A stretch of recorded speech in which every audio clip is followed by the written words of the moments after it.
Allô la gang! Allô! Bienvenue ou re-bienvenue pour ceux qui nous écoutent à chaque fois sur les chums atypiques.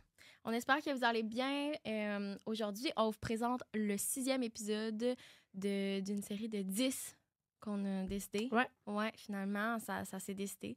On va prendre une petite pause après le 10e épisode. Ouais. Aujourd'hui... Pas une longue, là. Non, Ne vous inquiétez pas. Mais là. attends, tu quoi de neuf en 2 semaines, là? On s'est... Toi, tu pars demain, mais... Oh mon Dieu, quoi de neuf en 2 semaines? Toi, quoi de neuf en 2 semaines? Hey, moi, là, j'ai le goût de dire de quoi. Vas-y. J'ai découvert un nouveau rappeur, OK? Faut que j'en parle parce que... On n'en revient pas. Okay? Non, j'en reviens pas. Sérieux, c'est rare. Je pense que ça fait... Ça fait un bout que je suis poignée dessus, là. Ouais, ça fait un petit bout, là. Puis... Vas-y, jase-nous ça, là. Parce que c'est rare que, genre... je vais triper sur un rappeur. Ben, triper. Genre... J'aime sa musique. Ouais, c'est ça. Hey! On était connectés. Aimer sa musique, aimer genre sa voix. C'est rare que je vais faire comme, hey, ce rappeur-là. Genre, d'habitude, j'écoute du rap, mais comme pas sur une base régulière. Là, j'en écoute comme ça parce que j'aime ça, mais. Bref. Comme ici et là, mettons. Ouais, ici et là. Mais là, je suis pognée dessus, là. Genre, pognée, là. J'arrête pas d'écouter ça. J'ai hâte d'arriver dans mon char pour écouter sa musique. Ouais. C'est un rappeur français. OK. Qui rappe en anglais. Qui rappe en anglais? Ben, c'est des musiques en anglais, là, qu'il fait. Ah. Ouais. Je pensais pas. Je pensais que parce que, non. Moi, la musique en français... je vais là. Je vais-tu là? Vas-y. La musique en français, je ne pas tant. Ça dépend à quoi. Mais le rap, surtout, j'ai de la misère. Y a-tu comme un artiste que t'aimes plus que d'autres ou pas? Pas tout, genre. Mettons... En français. En rap français. Rap, non. Ben, français francophone. Non. Pas tout? Non. Mais genre, mon chum, il en écoute. Mais c'est parce qu'en français, je trouve que ça sonne bizarre un peu. Genre... Hein? Pas la mélodie, mais genre... Hey, là, je vais me faire détruire, mais je trouve que ça... Ben non, mais t'as le droit à ton opinion, là. Je trouve que ça sonne mal en français. Genre le rap, là, pas la musique francophone, ça va. Le rap, je suis comme... On dirait qu'il y a un bug, là. OK, quelqu'un qui rappe en français, pour toi, c'est comme... Ça marche pas, ouais. Je sais pas. Je m'ostine toujours avec mon chum parce que lui, il dit « Ouais, je suis comme, mais je sais pas, je suis pas capable. » Bref. Ouais, mais en même temps, on a tous nos goûts musicaux aussi. Ouais. Mais le rap français, j'en écoute pas. 0-0. Mais lui, c'est un rappeur français, mais il rappe pas en français. Ouais, en tout cas. Bref. Fait que bref, français, puis ça, genre, pour vrai, j'écoute sa musique, puis sa voix vient me chercher ici, genre. C'est bizarre. Là. Ouais. Je suis comme, des c'est bon, là. Je vais vous dire son nom. Son nom d'artiste. Vas-y. C'est Birdwish. Vous irez voir sur mon compte, j'ai fait des vidéos de danse. C'est exactement ce que j'allais dire. Ouais. Allez liker et commenter. Ouais, pour vrai, je sais pas pourquoi. Ça me donne le feeling. Je sais pas. J'aime bien ça. Puis là, je vibe dans mon char, puis je chante les paroles, puis ça fait 1 mois, je pense. Dirais-tu que c'est ton nouvel artiste préféré? Oh. Ça, c'est une sacrée bonne question pour Sandrine parce que... Ben, live en ce moment, oui. Il y en a qui sont indétrônables dans ton cœur. Ouais. Mais tu sais, Green Day va jamais être détrôné parce que c'est comme... OK. Mais est-ce que en ce moment, ça serait mon artiste préféré, je pense. Mais est-ce que comme ça pourrait à côté, Green Day? Ben, c'est parce qu'il n'y a pas assez de musique. Genre, il a sorti des albums, là, il y en a sorti 2, puis il y a des singles, mettons. Ouais. Ouais, mais mettons... C'est pas pareil, c'est vraiment pas pareil. Je pourrais pas dire que ça pourrait à côté. Ben, je sais pas. Ben bref, je suis pognée dessus, ben raide. Vous irez voir ces musiques, pour vrai, ça vaut vraiment la peine d'être écouté, là, genre... C'est bon, puis il est pas full connu. Elle fait juste en parler, fait que fait juste parler de lui ces temps-ci, là. Fait que ouais. Mais allez écouter sa musique, là. Je connais toutes. On va voir qui les aime puis qui les aime pas, sa musique, là, ouais. ses musiques. Mais en fait, il a fait un film, lui, c'est un acteur. Il a fait un film, puis c'est le même que j'ai découvert, parce que dans le film, il y avait ses tunes qui jouaient, puis j'étais comme, crime, c'est quoi ces tunes-là, c'est bon. Je l'ai chasamé, genre. OK, puis ces tunes étaient dans le film qu'il a joué. Ouais. Pas pire. Ouais. Une belle petite pub. Ouais, mais c'est ça, exactement. Fait que j'ai Shazam la toune, puis j'étais comme, crime, c'est lui? Puis là, j'étais allée voir sur Instagram, puis là, je me suis rendu compte que c'était lui, mais... Ouais. Mais il y a beaucoup d'acteurs qui jouent, qui font ça aussi, là. Qui demandent à ce que leur musique soit incluse. Ouais, je sais pas trop si c'est... En tout cas... Ou à l'inverse. Mais ce film-là, aussi. Il y a un exemple là, de ça, là. Dua Lipa. Dua Lipa, elle joue dans Barbie. Ouais. Elle fait la sirène, là, Barbie. Là. Puis c'est sa musique. Ah, je savais même pas qu'elle jouait dans Barbie. Barbie. Tu checkeras. J'ai écouté ça une fois, puis j'ai pas réécouté, fait que j'ai pas remarqué. Elle est comme « Hi, Barbie! » Puis là, genre, elle est dans l'eau, là. Comme en sirène. Ah, OK. Ah, j'ai pas remarqué. C'est sa musique qui est dans le film. Mais bref, c'est ça. Vous irez voir si vous aimez le rap puis vous cherchez des nouvelles tunes. Ça fait une belle découverte musicale, des fois. Ouais, vraiment. Pour vrai, j'étais vraiment surpris. Puis tu vois, j'écoute juste ça. Puis genre, j'ai juste le goût de faire des vidéos de danse sur sa musique. Puis genre, j'ai full l'inspiration. J'écoute ça. Puis je suis comme, ah ouais, on va faire ça. Bref. Laissez-nous un commentaire si vous avez écouté sa musique puis si vous tripez autant que Sandrine. Faites un petit emoji de feu là, si vous aimez autant ça que Sandrine. Ouais. Mais bref, tout ça pour dire qu'aujourd'hui... On va s'en aller sur le sujet important. Aujourd'hui, on reçoit une artiste en danse, chorégraphe, interprète, bien évidemment, professeure aussi, et médiatrice culturelle. Donc, je pense que ça fait pas mal le tour va être intéressant de comme son discussion, pedigree, mais genre, on va la laisser se présenter elle-même comme on fait à chaque fois pour savoir vraiment en détail comment elle se présente. Donc, voilà. On espère que vous allez apprécier l'épisode autant que nous. Oui. Puis on se dit à tout de suite. Là. À tout de suite, ouais. Puis allez écouter Birdwish, là. Allez l'écouter, je vous jure.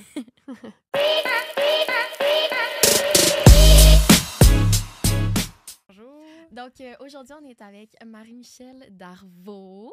Allô. On voulait un petit peu présenter dans l'introduction déjà, mais on aime toujours laisser les gens se présenter eux-mêmes. Fait que, on te laisse le micro. D'accord, ben c'est ça, Marie-Michel.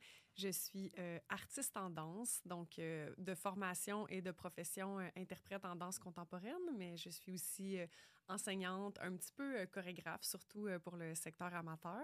Puis je suis aussi travailleuse culturelle, donc je travaille pour un diffuseur, médiation culturelle, développement de public. Je suis animatrice à mes heures aussi d'événements culturels, donc tout ça connecté à la danse. Très cool.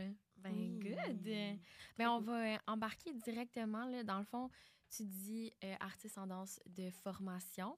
J'aimerais ça que tu nous parles un peu de ton parcours, d'où tu viens, de quelle école que tu as faite, etc., etc. Ouais, on veut savoir le début de tout. Oui. Ouais. Ben, je suis originaire de Berthierville. Okay. Et puis, j'ai dansé de façon récréative là, à partir de 6 ans dans une école vraiment de loisirs là, qu'il y avait à Berthier. Puis, à mes 12 ans, j'ai décidé, en fait, d'aller en sport-études, en danse. Fait que j'ai vraiment fait une coupure drastique avec mon nid familial. Puis, je suis partie demeurer à Trois-Rivières en pension. Puis, j'ai fait mes 5 ans dans un sport-études là-bas. C'était avec l'école académique, c'était les Estacades. Mais dans le temps, l'école de danse, c'était l'Astragale. C'était dirigé par Claire Maillé. C'est celle qui a parti le festival Danse Encore, en fait. OK, c'est ça. Fait que c'était... Le nom me disait quelque chose. C'était vraiment, en gros, dans le temps, l'Astragale, c'était comme une école de danse. Il y avait un sport-études, puis il y avait aussi une compagnie de danse professionnelle rattachée à ça, là. Fait que moi, c'était là vraiment plus mon contact avec le milieu plus professionnel. Fait que pendant 5 ans, j'ai fait ça. Puis après, j'étais allée faire mon DEC en danse au cégep de Drummondville pendant 2 ans. Puis après, j'étais allée faire ma formation professionnelle à Ottawa, à The School of Dance, pendant 3 ans. C'est privé, là, donc c'est un peu comme un conservatoire. C'est pas rattaché à aucune école académique ou institution. Fait que c'est vraiment du lundi au vendredi de 9 à 5 en danse contemporaine. Fait que j'ai depuis 2014 que je ne suis plus à l'école en danse. Fait que pour moi, la danse, c'est vraiment... Ça a toujours été inséré dans mon quotidien puis dans une portion plus académique. Là. Je viens pas tant du milieu... En fait, c'est toujours drôle pour moi d'aller rencontrer des gens de la danse le soir, on dirait, parce que c'est vraiment moins quelque chose que j'ai vécu. Comme pour moi, la danse, ça a toujours été très de jour, tu sais, avec l'école intégrée. J'ai plus souvent dansé à 8 h le matin qu'à 8 h le soir. Ouais. Là, fait que, c'est quand même fou. Mon parcours. Mais moi, j'enseigne aux Estacades en danse-études. C'est plus C'est avec Move? C'est ça? Oui, c'est avec Move. Ben, c'est maintenant devenu Artium. Okay. Ça l'a changé? Ça a changé de nom. Sur Danse Artium maintenant. C'est plus Move. C'est ça, fait que j'enseigne là depuis 2 ans. Mais cool. C'est ça. Je voulais juste le mentionner. Ben oui, ben oui. Ben moi, quand j'étais arrivée en sport-études, c'était la 2e année que ça existait, là, un sport-études danse aux estacades. C'est à quelle année que tu as commencé? 2005. OK. Ouais, c'était comme nouveau encore. C'était vraiment la 2e année là, qu'on est rentré. Ouais, c'est avec les estacades. Puis justement, j'étais en compétition avec eux autres en fin de semaine. Bon, mais je suis contente de savoir que ça existe encore. Oui, ça existe encore. Est-ce que tu dirais que ça le... Attends, je veux bien poser ma question. Est-ce que tu dirais que d'avoir été formé, ça t'a apporté plus de contrats après puis tout ça, ou pas nécessairement? D'être formé comme dans des institutions, comme d'avoir la danse... si ça m'a apporté plus de contrats, ben, en fait, ce que je dirais, c'est que ça m'a apporté un réseau de contacts. Je pense que maintenant, on est dans un ère où les gens sont très autodidactes et ont envie de toucher à tout et d'aller se former partout, qui est super. Moi, je me qualifierais pas de quelqu'un d'autodidacte dans la vie. Pour bien évoluer puis bien apprendre, j'ai besoin d'un cadre puis j'ai besoin d'avoir de l'attention. Fait que pour moi, c'est en mode scolaire, académique, il y a une certaine rigueur qui me plaît beaucoup. Puis, je suis quelqu'un qui est passionné par l'histoire de la danse, qui accorde une grande importance à l'héritage, à tout ça. Fait que je trouve qu'il y a quelque chose que d'apprendre la danse, d'être formé dans un cadre d'institution scolaire. Des fois, ça vient avec un peu plus ces notions-là. Après, ça dépend toujours des profs, mais tu sais, il y a des critères d'évaluation et tout qui nous amènent là. Fait qu'au-delà de m'apporter des contrats, je pense que ça m'a apporté une connaissance très large de mon milieu. Comme je fais pas juste danser, puis être dans le milieu de la danse, c'est comme je le connais, je le maîtrise. Je vais surtout parler du milieu contemporain, là, qui est plus mon milieu à moi. Fait que c'est des connaissances, c'est des atouts. Je suis au courant de ce qui se passe, je suis au courant des noms, de c'est qui les gens qui ont parti ça, qui ont formé ci.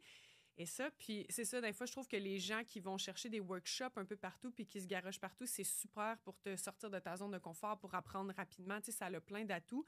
Mais des fois, j'ai l'impression que les gens sont un peu plus seuls, là, comme il manque un certain soutien versus quand tu es à l'école, bien, c'est parce que tu as une cohorte, tu suis un groupe, on te met en lien. Tu n'as pas besoin de faire de recherche aussi. On te met en lien avec des intervenants du milieu. Tu sais, vous devez le vivre un peu avec Beyond. C'est comme vous avez une structure, vous avez des profs qui sont dans le milieu, donc ils vous placent en contact avec des intervenants, des chorégraphes du milieu professionnel. Fait que ça développe un réseau. Fait que quand tu as ça pendant, tu sais, à cette heure, les formations, c'est comme, j'ai rien contre ça, mais les gens, c'est comme 3 mois ici, 1 mois ici, 1 semaine là. Moi, c'est comme... J'ai fait 5 ans à la même école. Après, j'ai fait 2 ans intensifs de DEC. Après, j'ai fait 3 ans de conservatoire. Fait que tu développes aussi avec ton groupe une certaine cohésion qui t'aide un peu plus à te donner confiance puis à te propulser. Tu sais, je pense que c'est ça la force des écoles de formation professionnelle. C'est le réseau de contacts que ça te donne puis le sentiment d'appartenance à un groupe, à une école puis à une identité. Tu sais, tu sens pas que tu es juste un électron libre comme ça là, qui veut en apprendre partout. Fait que, tu dis ça, puis je suis comme « drop the mic ». Non, mais c'est parce que moi, je viens aussi de ce milieu-là plus contemporain, puis le côté institution, puis tout ça, moi aussi, je le trouve super important, puis ça m'a tellement apporté en tant qu'interprète que je trouve que les gens qui... Je veux pas dire quoi que ce soit de mal, mais il y a des gens qui banalisent peut-être ce côté-là, puis qui sont comme « ben t'as pas besoin de l'école pour danser ». Ce qui est correct, ce qui est vrai, t'as pas besoin d'une école pour danser, mais je trouve que ça apporte vraiment, vraiment beaucoup au bagage de l'humain en tant que tel. Ben, c'est une richesse comme dans n'importe quel métier. Tu sais, je pense qu'il y a ça ne détermine pas, selon moi, si tu vas réussir ou pas à avoir une carrière. Puis encore là, la réussite est large, mais c'est juste que c'est un soutien, puis ça existe pour des raisons. Puis je pense qu'il y a des styles de danse, tu sais, on aurait quelqu'un du street dance, puis pour eux, c'est tellement pas une danse d'institution que, tu sais, ça se véhicule ailleurs, puis ils transmettent leur héritage, puis leur background, puis leur éducation, même dans les cours au loisir. Fait que, tu sais, ça, c'est super aussi. Mais je trouve que dans notre milieu, c'est ça, il y a une richesse, puis c'est pas pour rien que ça existe aussi au Québec, qu'il y a autant d'écoles de formation professionnelle en danse contemporaine. C'est qu'on a une expertise au Québec dans ce style-là. Fait que je pense vraiment que ça l'apporte quelque chose. Oui, c'est ça. Je suis totalement d'accord. Oui, parce que... Ben moi, je suis vraiment plus dans le street style. Fait que j'ai pas fait d'école de...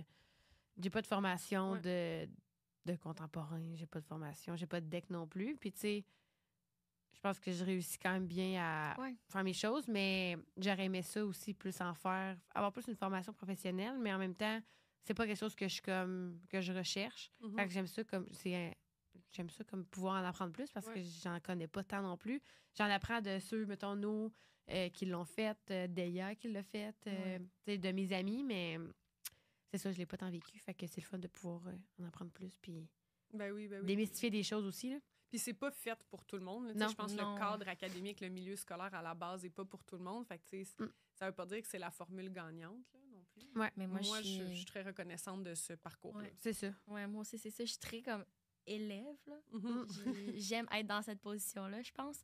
Fait que moi aussi, c'est un peu le même parcours que toi. Tu sais, j'étais récréatif plus jeune. Après ça, j'étais allée dans un danse-études. Après ça, le deck est venu, en tout cas. Bref, tout ça pour dire que... Mais vous avez un parcours un peu similaire. Au début, mettons, là. Ouais. Pas pareil, mais tu sais... Ouais, ben tu parles comme institutionnel. Ouais, c'est ça. Ouais. Dans ce cadre-là, c'est quand même... Mais je pense qu'il y a pas mal de monde dans la danse contemporaine que c'est ça. Qui sont passés par des écoles. Mais il y a vraiment, en ce moment, on le voit vraiment, il y a vraiment une drop, là. Ouais, il y a une vague, c'est plus tant valorisé d'aller dans les écoles, puis il y a plein de nouveaux programmes qui sont nés, tu sais, dans les dernières années, qui sont super aussi, mais qui sont, c'est ça, je pense, plus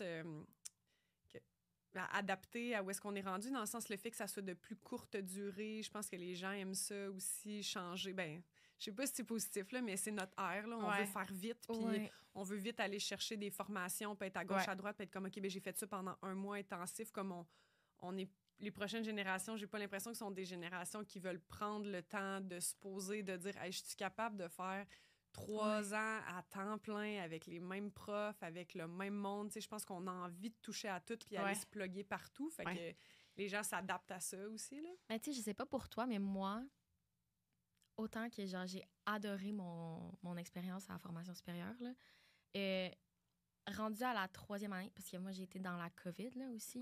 Il faut dire que ça a été vraiment, vraiment rough. Comme ma première année, je l'ai quasiment pas vécu, ou presque pas. Puis la 2e, on est revenu, mais notre groupe était divisé parce qu'on était un trop grand groupe pour le nombre de personnes qui pouvaient être en studio. Fait que la moitié du groupe était en Zoom dans un studio, puis l'autre partie était avec le prof. Fait que c'était vraiment spécial. Fait que rendu à la 3e année, on disait qu'on vivait le rêve, là, parce que nous autres, on est comme, on peut se toucher, on peut être ensemble, on peut... T'étais pas habitué. Non, mais c'est ça, ça a comme été vraiment différent, mais on était, je sais pas pour toi, mais nous autres, on était toutes tannées à la fin. On avait hâte que ça finisse. Tannée par rapport à votre cohorte, d'être ensemble ou juste la structure? Il faut dire qu'il y a eu plein de péripéties aussi qui sont arrivées avec la cohorte, là. Mais je pense que le fait d'avoir été 3 ans, justement, comme tu disais, on était comme, OK, what's next, genre? Oui, mais quand t'en sors, t'es comme, wow, minute. Genre, je sais plus ce que je fais, genre. Mais je pense que n'importe quel programme... Tu sais, je pense qu'il y a quelqu'un qui étudie en technique policière, en soins infirmiers, après 3-4 ans, t'es tanné de ta cohorte, de ton école. Mais tu sais, c'est un tanné parce que c'est la finalité de quelque chose, c'est l'aboutissement, c'est beaucoup de patience, c'est beaucoup d'énergie. Mais tu sais, je pense que ça vaut la peine. Puis encore là, ça dépend aussi de ta cohorte. Tu sais, c'est ça qui arrive avec les programmes artistiques, c'est que c'est souvent... Tu sais, moi, c'est une école aussi privée qui est la plus jeune des écoles de formation professionnelle, celle que ça fait le moins longtemps que ça existe. Puis dans ma cohorte, à moi, on est rentré 12 et on a terminé 4. Hein? Mais tu sais, à 4, moi, ces filles-là, c'était comme pendant 3 ans, mes meilleures amies, c'était mes sœurs, on était colocs en plus, on a toutes fait ensemble. Ouais. Mais on était tellement différentes qu'on s'est vraiment bien entendues. Puis tu sais, encore à ce jour, on est super proches émotionnellement, même si on se voit pas souvent. Mais tu sais, je pense que tu peux arriver dans des cohortes où ça marche vraiment pas. Puis je pense qu'il y a beaucoup de gens aussi qui, des fois, qui lâchent des programmes artistiques à cause de ça parce que c'est tellement intense, t'es tellement dans la vulnérabilité, dans le contact physique, dans le toucher que si t'es pas capable de te sentir ou qu'il y a des clashs de personnalité, c'est sûr que ça peut détruire ton parcours. Fait que je pense qu'il y a beaucoup de facteurs qui font que ton expérience va être positive ou pas. La COVID en est une aussi. Là. Je pense qu'il y a du monde aussi que ça l'a beaucoup turné off. Là.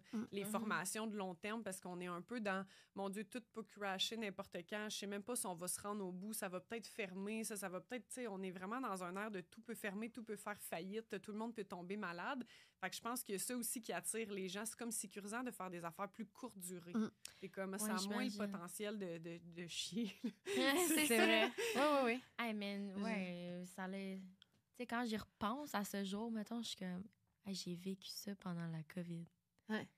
Comme juste de me le dire, je suis genre... Ah oui, moi, j'en reviens pas. Quand je rencontre du monde de votre génération, je suis pas tant plus vieille que vous, là, mais qui me disent, j'en connais une qui a fait genre presque ses 3 ans en ligne, je suis comme, moi, c'est sûr, j'aurais pas toffé, là. Je trouve que ça prenait beaucoup de dévouement pour passer à travers ça en ligne, là. Mais je pense qu'il faut le rendre dans le ludique aussi à un certain point. Ouais, c'est comme absurde, c'est une parenthèse. C'est juste... Ouais. C'est juste drôle à un moment donné parce que t'es tellement comme... C'est des anecdotes. On en a fait des conneries, là. J'en dirais pas trop ici, là, mais il y en a eu des affaires qu'on a faites. Il y a une fille sortir par une fenêtre parce qu'elle voulait aller chercher des biscuits parce qu'on s'est commandé des biscuits sur Uber Eats parce que le Zoom, il marchait plus dans la classe. Ça, il y en a des affaires de même qui sont arrivées. Fait que ça a enrichi aussi le côté comme humain de la chose puis les connexions qu'on peut se faire. Mais en même temps, des classes de ballet dans mon 3,5. Oh non. À avoir une chaise pour faire une classe de ballet parce que t'as pas de bar chez vous puis t'es sur un plancher de bois franc parce que... Ah ouais, j'avoue. Ça va pas bien. Hein?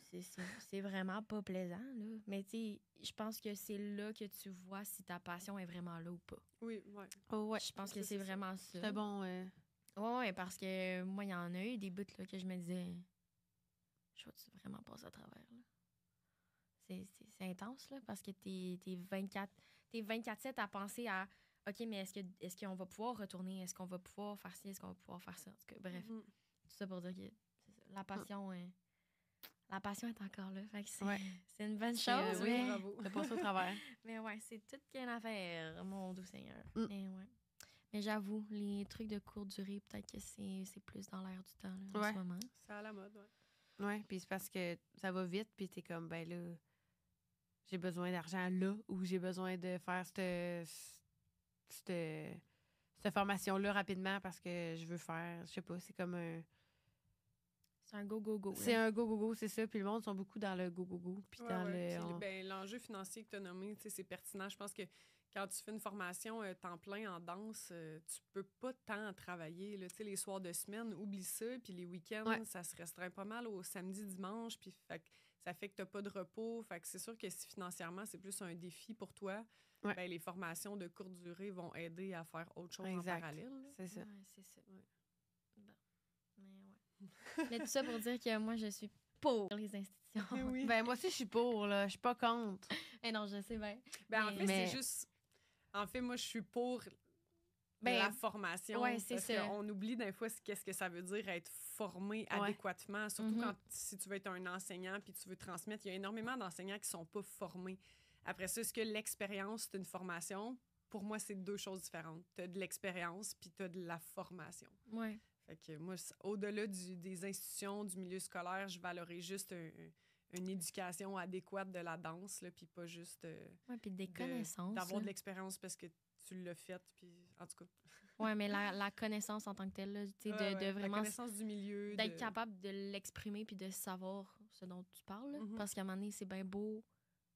Tu peux lancer des noms, mais si tu sais pas vraiment c'est qui puis que tu sais pas vraiment ce que la personne a fait, ça sert pas à grand-chose de juste lancer un nom de même. Là, fait que, non, je suis d'accord avec toi pour cet aspect-là. Là. C'est super important. Mais on va continuer avec une autre question. Oui. Mais la prochaine question que j'avais, je pense que tu y as un peu répondu, mais quand est-ce que tu as su pour toi que la danse allait être ton métier?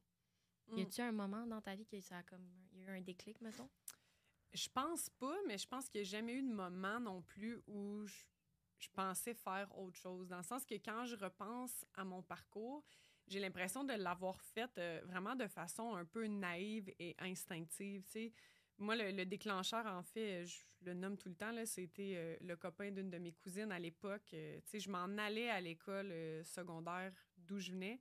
Puis pendant l'été, au mois d'août, il me dit « Hey, tu sais, je sais que t'aimes ça danser, ta famille en parle tout le temps. Moi, j'ai fait un sport-études aux Estacades, puis ils viennent d'ouvrir un sport-études en danse. » Je suis vraiment allée voir mon père, puis j'ai fait « Papa, je veux aller là. » Puis mon père était comme « OK. » Puis on s'est littéralement assis derrière l'ordi, puis on a vu que les auditions étaient déjà passées, puis I guess mon père a appelé, puis on m'a fait faire une audition on the side. Puis genre, une semaine après, on me trouvait une pension, puis je déménageais, puis c'était ça. C'était rapide, là. Ouais, fait qu'on dirait, pour moi, c'était comme naturel, tu sais, c'était comme... je pense que inconsciemment ou consciemment, j'ai une partie de moi qui aime quand même vraiment faire les choses différentes de toutes les autres. J'aime ça, sentir que j'existe à part entière, puis j'ai pas une nature qui veut suivre la masse ou suivre le groupe. Fait que je pense pour moi aussi, c'était sûrement une façon de m'affranchir aussi, puis de trouver un peu ma personnalité, puis qui j'étais, tu sais. Fait qu'au lieu de suivre la majorité de mes amis qui sont partis à la même école, tu sais, je viens quand même d'une petite ville de région, de juste faire la trajectoire de école primaire, tu vas à l'école secondaire voisine, ben je me suis dit, mais ça existe. Tu sais, pour moi, c'était simple. Je suis comme, j'aime danser vraiment beaucoup. Puis là, tu es en train de me dire que je peux aller à l'école juste de 9 à midi pendant 5 ans, puis que l'après-midi, de 1 à 4, je fais juste danser. Je suis comme, ben évidemment que c'est ça que je veux faire. Au lieu d'aller à l'école de 9 à 5 dans une salle de classe. Fait que pour moi, c'était naturel. Puis après, ben, je pense que j'ai été vraiment chanceuse aussi par rapport, c'est ça, tu sais, je parle beaucoup des cohortes, mais je trouve que j'ai eu des belles gangs dans mes formations. Je me suis fait des amitiés sincères. J'avais quand même la facilité à bien m'entendre avec les gens. Je trouve que j'ai toujours eu des vraiment bons profs, des bons pédagogues qui étaient passionnés aussi. Fait que pour moi, ça l'a juste déboulé. Tu sais, j'ai fait mes 5 ans au secondaire. Oui, après 5 ans, là, à un moment donné, c'est intense, puis t'as hâte que ça termine. Là. Mais tu sais, après, c'était la suite logique. J'étais comme, ben, là, je peux faire la même chose, mais au cégep. Avoir un type. On oublie des fois que des decks en danse, c'est un deck, tu sais. Quand j'entends du monde dire, je sais pas ce que je veux. Mettons, mes élèves sont comme, je sais pas ce que je veux faire, je vais aller en sciences humaines. Je suis comme, mais pourquoi tu fais pas un deck en danse, un prix universitaire? C'est la même chose, c'est juste qu'au lieu d'avoir des cours d'option, tu vas avoir des cours de danse. Fait pour moi, c'est comme une façon de préserver de l'activité physique puis ma passion dans mon quotidien à travers l'école. Fait que, tu sais, c'était le choix logique. Puis là, je pense que rendu au cégep, tu sais, je comprenais que ça avait peut-être le potentiel de devenir mon métier ou une carrière. Fait que, tu sais, je le prenais avec un peu plus de... Ben, je l'ai toujours pris avec rigueur, là. Mais c'est là que j'ai commencé à plus comprendre c'était peut-être quoi faire une carrière avec ça. Fait que, tu sais, quand les 2 ans sont terminés, ben, tu sais, les profs, ils te parlent d'aller faire des auditions, des programmes professionnels. Fait que c'était la saison des auditions, puis j'ai fait ça. Fait que, tu sais, ça a toujours découlé, puis je me rappelle plus qui a déjà dit ça dans une émission ou une entrevue, mais l'idée de, comme, que le plan B, c'est pas nécessairement une bonne solution parce que ça t'enlève de l'énergie à mettre sur ton plan A. Fait que moi, j'ai jamais été celle qui était comme, j'ai un plan B, c'est comme, je focusais sur mon plan A, mais dans la vie, je suis quelqu'un de très curieuse et d'ouverte. Donc, je n'étais pas non plus en mode, si ça marche pas avec la danse, je ne suis rien, je n'existe plus. Tu sais, dans ma tête, c'était comme la danse. Puis j'étais un peu, si ça marche pas, ben il y a plein d'autres affaires que j'aime. J'aime le journalisme, j'aime tout dans la culture. Même encore à ce jour, des fois, je suis comme, ben, j'irai travailler dans un café. Tu sais, j'ai d'autres champs d'intérêt. Fait que, on dirait aussi que ça m'aidait à focusser sur mon plan A parce que je n'étais pas, c'est la danse ou rien d'autre. J'étais comme, c'est la danse, puis si ça marche pas, je suis une femme avec une certaine intelligence qui a un cégep. Là, je ferais autre chose. Là. Ah, mais c'est beau, ça, de se dire ça. Parce que moi, je sais que, au secondaire, tu sais, t'as comme comment ça s'appelle, la personne qui... Ben, j'ai juste l'orienteur. Oui, c'est ça. L'orienteur. La conseillère en orientation. Oui, c'est ça. Conseillère en orientation. On l'a. Puis, ben, malheureusement, les filles en danse, on s'est toutes fait dire oui, mais la danse, oui, mais c'est pas un métier. Puis, s'il y en avait bien une dans la gang qui voulait vraiment faire ça, fait que moi, quand je suis arrivée à ma rencontre, c'était comme, moi, je veux danser. Elle était comme, oui, mais tu pourrais faire ça. Plan B. Oui, mais tu pourrais aller faire ci. Oui, mais tu pourrais faire tel cours. Puis là, elle me trouvait toute sauf dans la danse, ce qui est comme très triste. C'est parce qu'on fait vraiment pas de partie d'une culture qui valorise les arts comme métier. Là. On le voit à plusieurs reprises de façon politique et économique. Fait que c'est sûr que même le milieu scolaire est pas fait pour valoriser les arts comme un potentiel de métier. Oui, c'est ça.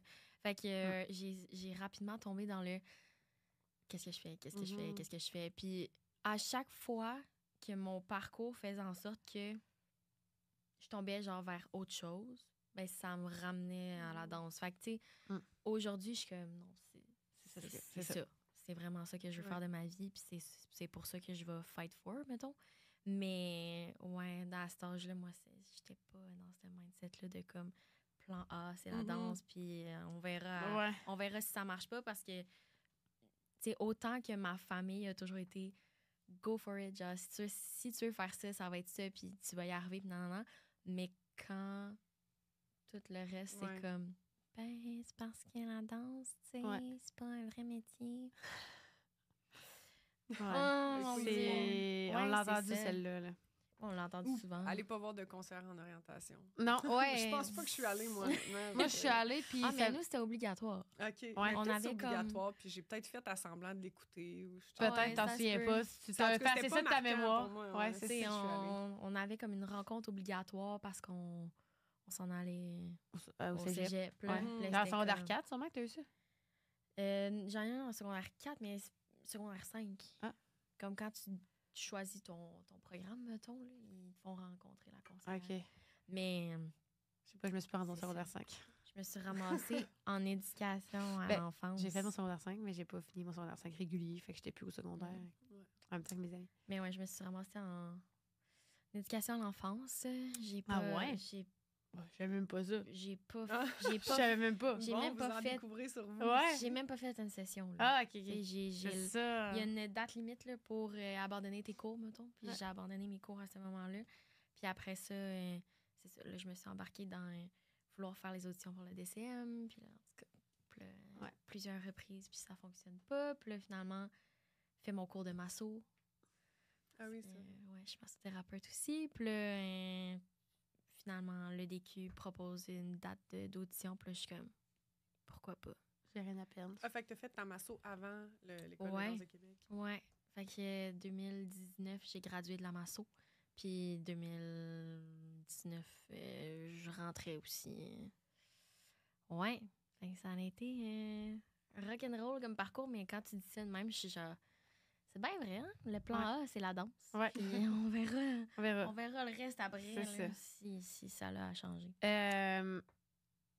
Ton métier, c'est juste la danse? T'as pas d'à côté? Ben, je vis 100% de la danse, mais avec plusieurs chapeaux. OK. Ouais, c'est ça. OK, oui c'est ça. Non. Ouais. Mais ça part de la danse. Tout est connecté à la danse. Ça me ramène à la danse, mais je ne suis pas que danseuse et interprète. C'est surtout ça. Mais oui, je travaille juste en danse. Là. OK. C'est ça. Mais justement, j'avais une question par rapport à ça. J'ai écrit, si tu avais à choisir entre tous tes chapeaux, ça serait lequel que tu choisirais, tu penses? Ben, je crois qu'on m'aurait posé cette question-là il y a 5 ans, puis j'aurais dit danseuse. Là où est-ce que je suis rendue, je pense que je suis en train de développer vraiment un amour pour l'animation. J'aime être sur la scène, mais que ça soit pas nécessairement à propos de moi et de mon corps. OK, ouais. C'est quand même intéressant. C'est comme quand même une prise de connaissance puis une charge de moins, on dirait. Tu sais, comme j'aime le milieu de la scène, j'aime le milieu du spectacle. Mais j'adore, c'est ça, de plus en plus ce rôle d'animatrice-là qui a comme évolué parce que un chapeau que j'aime beaucoup puis que je tiens beaucoup dans ma carrière, c'est celui de médiatrice culturelle que j'ai. Puis là, la médiation est en train de prendre une autre forme. Tu sais, souvent, la médiation se vit dans des contextes peut-être plus intimes, de plus petits groupes entre les artistes et la communauté et tout. Mais ça peut aussi prendre une portée plus grande avec l'animation, tu sais, essayer d'aller rejoindre un plus grand nombre de gens. Puis j'anime parfois vraiment sans médiation, là, sans avoir une réflexion ou un objectif de rencontre, de partage ou d'éducation autour de ça.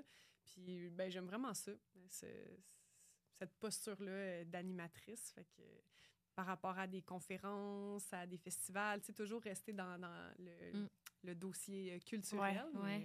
Ouais, tu sais, j'ai déjà même voulu...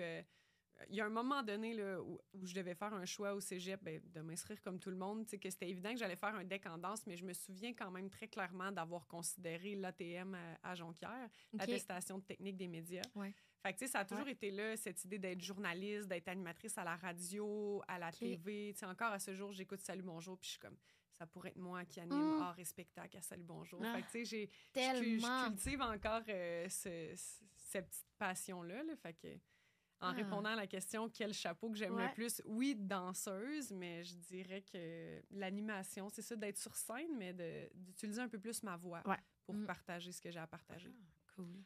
Puis, est-ce qu'il y a comme quelque chose dans... Mettons, tu dis il y a 5 ans, si tu m'avais posé cette question-là, ça aurait été différent. Est-ce qu'il y a quelque chose qui a fait en sorte que maintenant, ça se lead plus vers ça? Dans ton parcours, y a-tu comme eu un moment ou un événement marquant? Pas d'événement ou de moment marquant, mais je dirais que, tu sais, je dis ça avec plein de reconnaissance, mais en même temps de la fierté, mais comme je suis quand même vraiment fière de comme des dernières années par rapport à la chance que j'ai eue. Il y a du monde qui vont dire que c'est pas une chance, là. J'ai travaillé pour, j'ai fait des auditions comme tout le monde. Mais tu sais, on a tout à un moment donné une genre de checklist de rêves qu'on veut faire un peu avec nos passions. Puis je trouve que ça va vraiment bien. Tu sais, il y a une compagnie avec Sylvain Aymar, ça fait depuis 2019 que je travaille avec lui. Je trouve que c'est super précieux de côtoyer quelqu'un de cette génération avec autant d'expérience, avec autant de bagages, qui est autant établi dans le milieu de la danse, de le suivre, d'avoir fait beaucoup de projets, de déclinaisons de projets avec lui, d'avoir vécu 2 premières de nouvelles créations, d'avoir fait une tournée avec 20 danseurs à travers le Québec. Tu sais, c'est plein de petits trucs que je me dis, hey, je l'ai fait, tu sais, je suis heureuse, tu sais, comme là, avec le spectacle de Janie et Martiaux, on a une 30aine de dates à travers le Québec. Fait que, tu sais, oui, j'ai encore des rêves de comme, bon, je suis jamais allée faire de show en Europe, tu sais, la fameuse tournée des belles salles de spectacle en Europe, j'aimerais ça. Tu sais, je dis toujours que j'aimerais ça, bon, une fois peut-être danser en direct de l'univers. Tu sais, je suis pas tant dans le milieu commercial, fait que, tu sais, de faire un petit peu plus d'événements TV sporadiques comme ça. Mais je trouve qu'en général, je suis comme, hey, je voulais être danseuse, je voulais être dans une compagnie, je voulais faire des shows. Je le fais, je l'ai fait.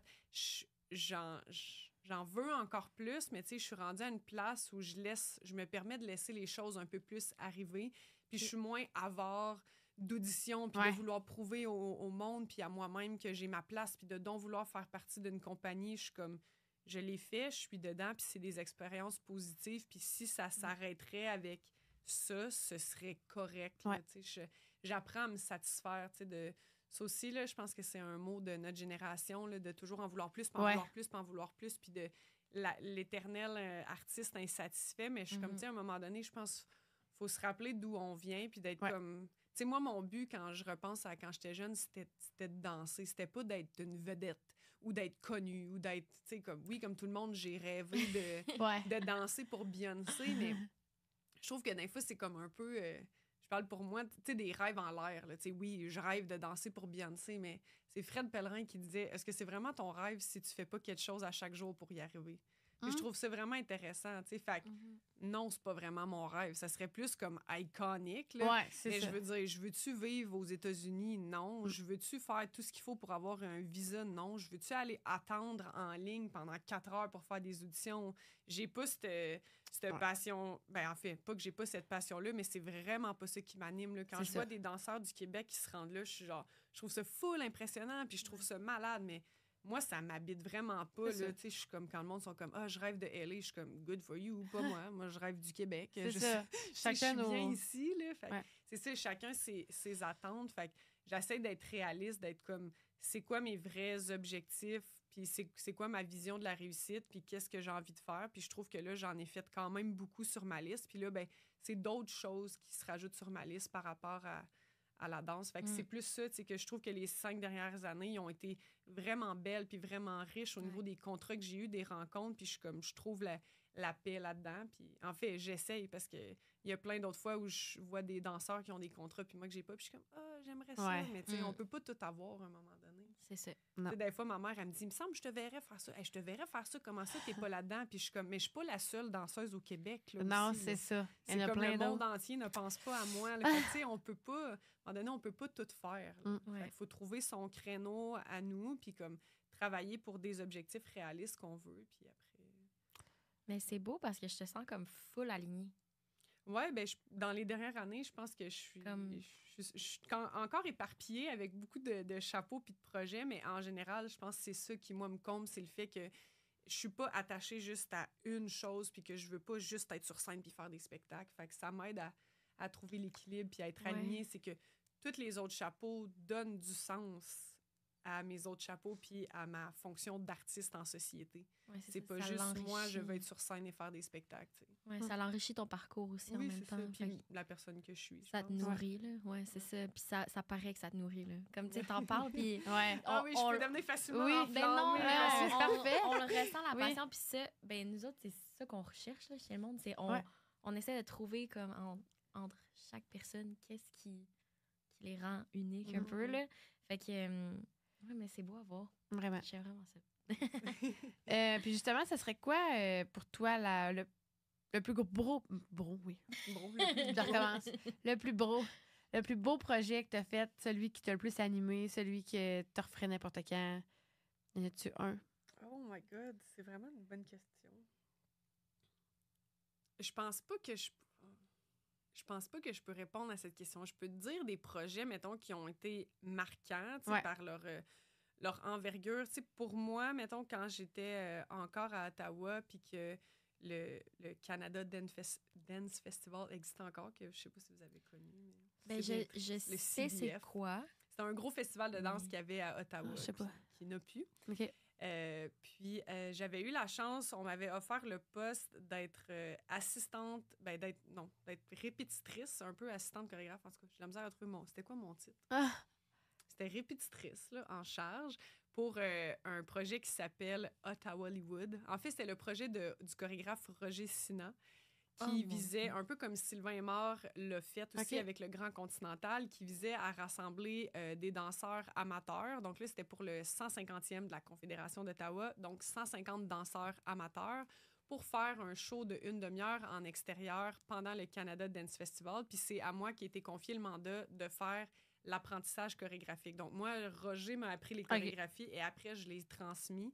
Puis ça, pour moi, ça a quand même été fou parce que on était dans une salle de curling immense. J'avais 150 personnes, monsieur, madame, tout le monde, de tout âge, tout horizon, passionnés qui veulent juste danser. Puis je devais transmettre un show de comme 20-30 minutes qui ne m'appartenait pas. Puis c'est ça, tu sais, cette richesse-là de transmettre c'est quoi l'essentiel du chorégraphe, qu'est-ce qu'il veut transmettre son style.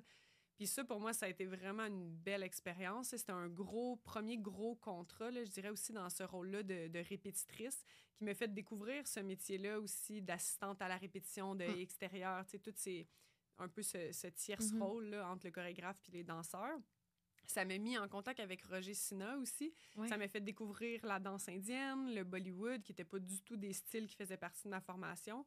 Puis, plusieurs années plus tard, là, genre 2-3 ans, j'étais allée faire les auditions pour Roger Sina. Puis, tu sais, il m'a pris. Puis là, j'ai repris un rôle dans un de ses spectacles, de ses décorces. On est allé faire des spectacles à Vancouver. Fait que, tu sais, j'aime les projets aussi qui font un peu un cycle. Je pense que c'est surtout ça. C'est ça qui me ramène à mes projets qui sont les plus précieux. Je pense aussi au projet de Janie et Marcio en ce moment, qui est un show que moi, j'adore faire. Là. Honnêtement, tu me dis que tu referais tout le temps. Je suis comme... Ce show-là, je suis pas tannée. Là. J'ai hâte qu'on le fasse encore et encore. Ah, nice. Puis, tu sais, c'est un peu un moment où, comme, j'étais au cégep de Drummondville, là, petite anecdote, en train d'enseigner. Puis, Janie et Marcio étaient là. Je les connaissais juste de Révolution. On n'avait pas du tout de contact. Puis, ils étaient en train de faire leur tournée de Saint-Denis, leur premier show. Ouais. Puis, ce spectacle-là, dans chaque ville où il allait, il invitait un artiste professionnel de cette région-là à performer dans le show pour les mettre en valeur, faire découvrir des artistes, parce que Janie et Marceau, c'est des êtres très généreux avec une belle vision sur la danse. Ouais. Puis, je me rappelle, il était juste dans le cadrage de porte avec Maryse, qui est la directrice, puis il était comme, c'est qui elle? Puis Maryse était comme, c'est Marie-Michel, c'est une de nos graduées, elle vient ici pour chorégraphier. Puis là, Janie est venue me voir, puis elle était comme, hey, on a un show à Sorel. Là, j'étais comme, ouais, ben je viens de Berthier. Là, ma famille est dans les îles de Berthier. Tu sais, comme Sorel, je connaissais comme un peu un secteur où j'ai des gens, tu sais. Puis t'es comme, ça te tente-tu d'être notre danseuse invitée? Puis j'étais comme, mon Dieu, oui, tu sais. C'était la première fois que j'y voyais, puis ça l'a full cliqué. Puis après, tu sais, Janie, ils ont été là pour moi quand même quand j'ai fait Révolution. Puis là, après, tu sais, quelques années plus tard, j'étais allée faire les auditions pour leur show, puis ils m'ont pris. Puis là, tu sais, je trouve ça toujours le fun des projets comme ça où là, je les côtoie au quotidien. Je peux dire que c'est des amis, c'est des personnes que j'apprécie beaucoup. Puis en même temps, je suis comme crème, tu sais, ils m'ont vu comme ça dans le studio. Il y a eu une réciprocité, une connexion. Puis là, je tourne dans leur spectacle, puis je danse avec eux. Fait que c'est précieux des projets comme ça. Là. Fait que moi, j'ai pas vraiment répondu à la question de si c'est quelque chose que je ferais, mais c'est des projets, c'est ça qui sont le fun pour moi. Tu sais, c'est sûr que avec Sylvain Aymard, une tournée avec 20 danseurs, c'était malade, là. Je veux dire, on nous l'a beaucoup dit, là. Tout le monde était comme une compagnie de danse contemporaine québécoise à 20 danseurs. Ça s'est presque pas fait depuis... ça s'est pas fait depuis Joe avec Jean-Pierre Perrault.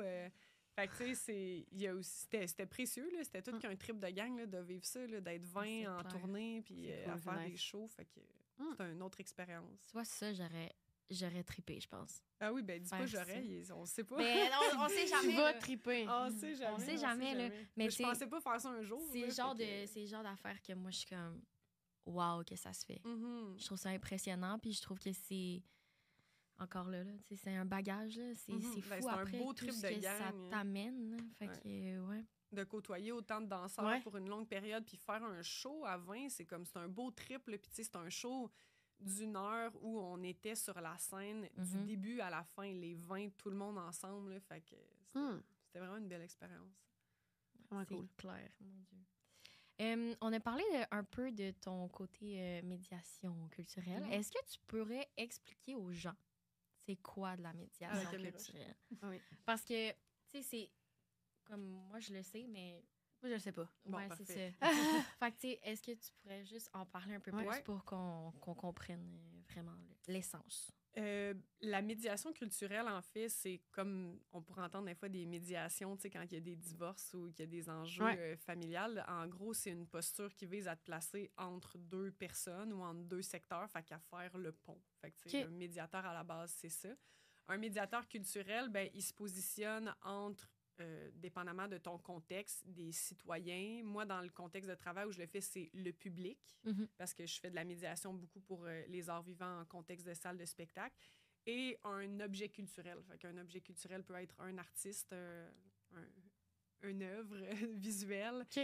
Moi, dans mon cas, c'est surtout des spectacles. Fait que je suis dans une posture où je crée des liens, des relations, des connexions entre les publics en salle et l'œuvre à laquelle ils vont assister éventuellement, ou ont déjà assisté. Fait qu'en gros, j'imagine, je conceptualise et j'anime des activités, des rencontres qui vont faire en sorte que l'expérience du spectateur va être beaucoup plus positive, compris et juste une plus grande expérience. Fait que je vise à bonifier l'expérience des gens, principalement.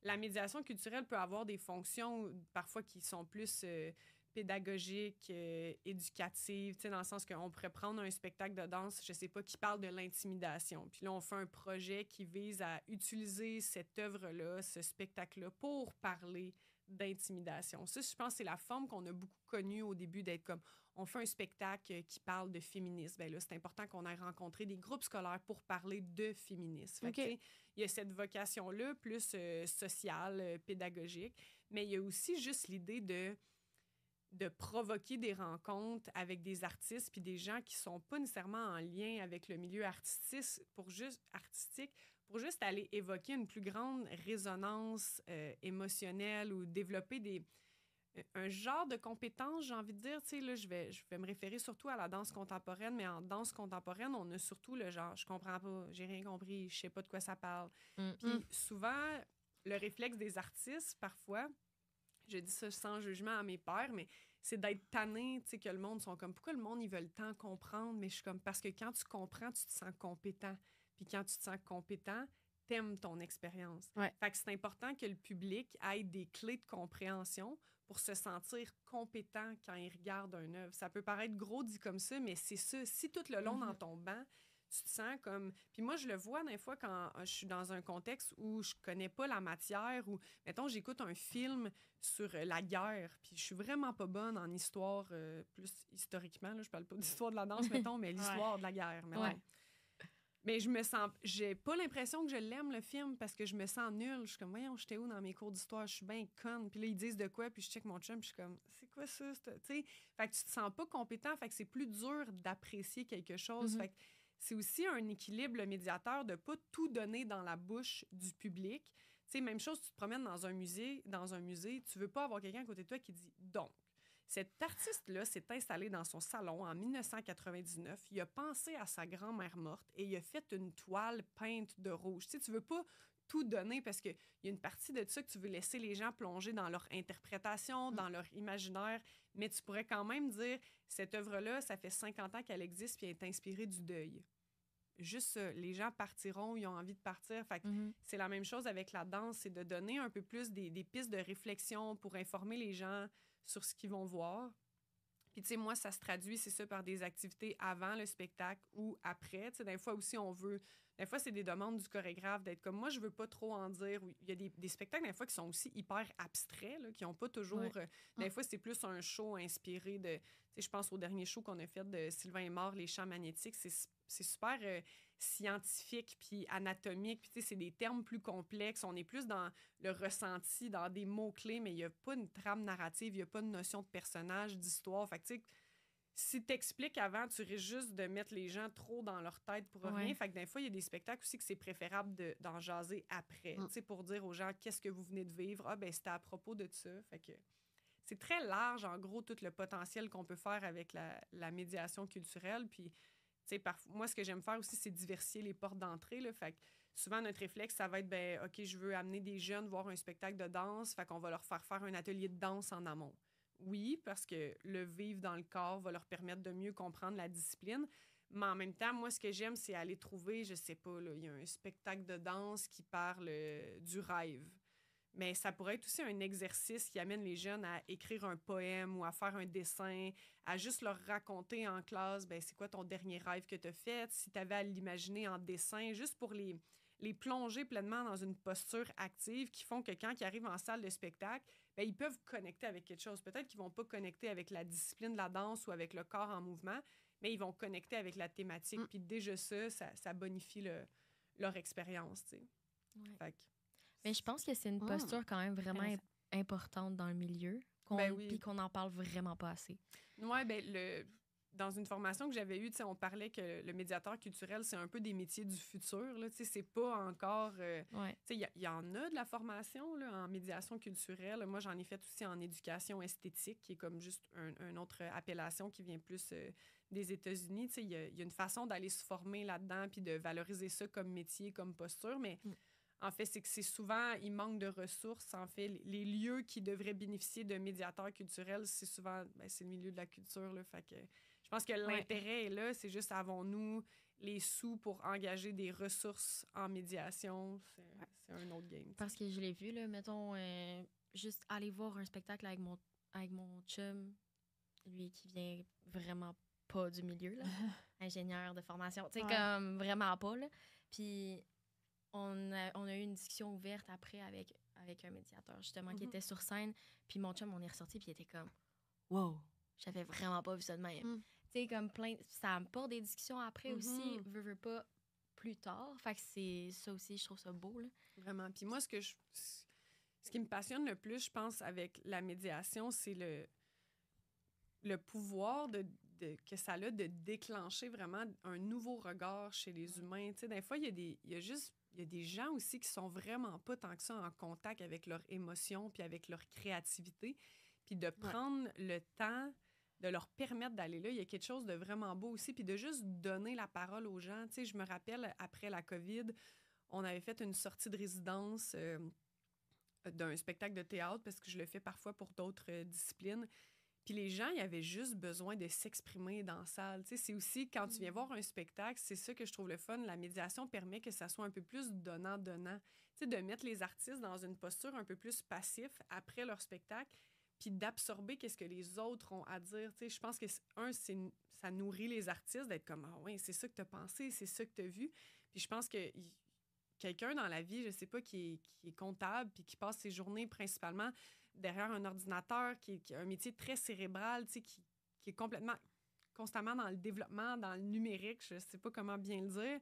Je pense que ça lui fait du bien à un moment donné qu'on l'assoie dans une salle puis qu'on lui dise « Hey, comment tu t'es senti quand tu as vu ce spectacle-là? » Sans que ça devienne super ésotérique. Puis ça peut être sur des spectacles super drôles aussi, mais tu sais, de permettre aux gens de s'exprimer dans une salle à d'autres gens, je trouve ça beau. Tu sais, il y a toujours vraiment des beaux témoignages dans ces rencontres-là où quand tu fais concrètement, tu sais, la médiation culturelle, ça se traduit souvent par des discussions, là, des échanges, mais quand on rentre vraiment de façon active dans des activités, c'est que tu permets à des gens de de plonger vraiment à l'intérieur de soi puis de sortir des réflexions. Puis je trouve que des fois, la médiation, ça fait ressortir un peu le côté enfant ou ludique.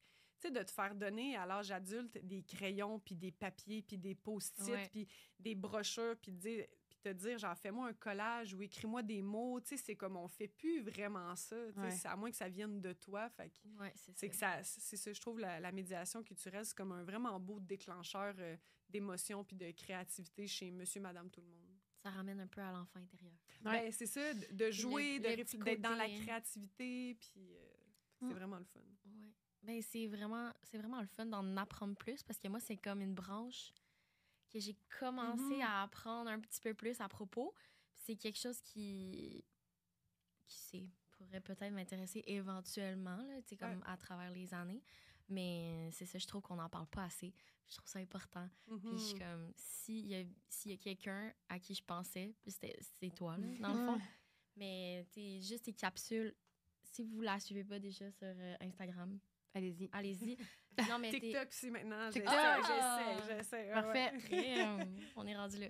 Non, mais c'est ça, tu fais des capsules, tu interpelles les gens avec tes propos, mais c'est toujours dans la bienveillance puis dans le côté instructif. Je sais pas comment l'apporter autrement, là, mais c'est toujours super clair. Puis je suis comme, wow! Genre, moi aussi, j'aimerais ça être capable de Ben, en fait, moi, ma ligne de pensée par rapport à la médiation, c'est comme de transmettre puis de vulgariser sans diluer. Tu sais, comment je peux apporter mes compétences, des informations sur mon milieu, sur le milieu artistique à des gens sans avoir l'air de les prendre pour des caves, puis sans diluer le propos de l'artiste aussi, tu sais. Fait que je trouve ça important. Pour moi, il y a quelque chose de... C'est juste de choisir les bons mots, d'être comme accessible sans être trop bébé ou trop genre tu connais rien dans la vie. Fait que c'est un challenge d'équilibre que je trouve le fun de... Tu sais, quand je pose mes vidéos, je suis comme, c'est quel mot que je veux utiliser pour faire comprendre aux gens, parce que